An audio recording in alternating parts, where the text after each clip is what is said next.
종부세 후 폭풍 종합부동산세 납부가 시작되는 1일 서울 강남권을 비롯한 서울 주요 지역 세무서에는 이의 신청을 하는 이들이 발길이 이어졌다. 하지만 고령자가 대부분이라 함의 수준의 말을 전할 뿐 어찌할 바 없이 돌아서는 이들이 많았다. 납부 첫날에는 개인뿐 아니라 선산을 가진 종중, 불교계 사찰, 개신교 교회 등 법인 성격을 띠는 단체 등에서 이해 제기를 하는 모습이 눈에 띄었다. 경기도 인천 서구 대곡동, 금곡동 일대 선산을 가지고 있는 평산신시 정원공파 종중은 수십 년 전부터 선산 토지에 있던 10여 채 거주민 가옥 때문에 종부세가 중과돼 2천만 원 정도 예상했던 세금이 1억 원 정도 나왔다. 현재 지방세법에서 토지를 소유하고 있는 개인이나 법인의 재산세를 부과할 때는 토지 위 건물이 주택인 경우 개별 주택 가격을 나눠 건물 소유자와 토지 소유자에게 주택분 재산세를 부과하고 있다. 물론 건물이 여러 채라고 해서 더 무겁게 부과, 중과 하는 경우는 없다. 문제는 집을 여러 채 소유하면 세금을 중과하는 종합부동산세를 적용할 때다.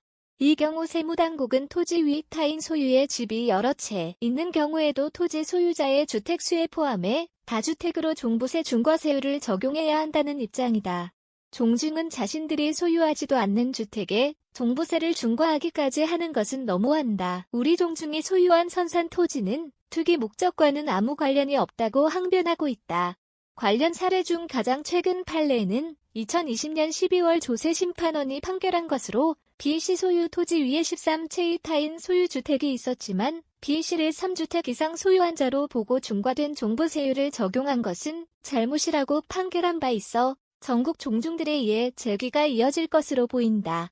청경욱 송호 세무법인 대표 세무사는 우리 법인에만 해당 사례들이 벌써 사건 정도 되에 신청과 함께 소송 등도 검토 중이라고 답했다. 한 부동산 전문가는 종중선산의 경우 단순한 세금 부과 문제만이 아니라 전통 유교 의식이 강한 농촌 사회 반발도 불러올 수 있어 사회적인 문제로 퍼질 우려도 있다고 말했다. 주택이나 용지를 지역민들에게 싸게 임대해주고 있는 불교 사찰도 선의의 행동이 세금 폭탄으로 돌아온 것에 대해 이해 신청을 할 것이라고 항변했다. 조계종에 따르면 지역민들에게 주택 등을 싸게 임대해주던 경북의 한 사찰은 종부세가 지난해 1,180만 원에서 올해는 1억 4,300만 원으로 대폭 오르기도 했다.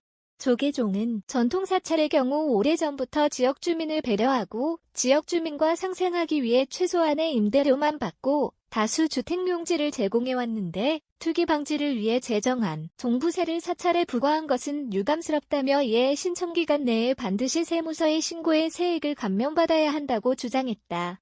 교육관, 사택 등을 운영하는 수많은 교회에 거액의 종부세가 나와 기독교계에서도 어려움을 호소하며 이의를 제기하는 경우가 많은 것으로 알려졌다.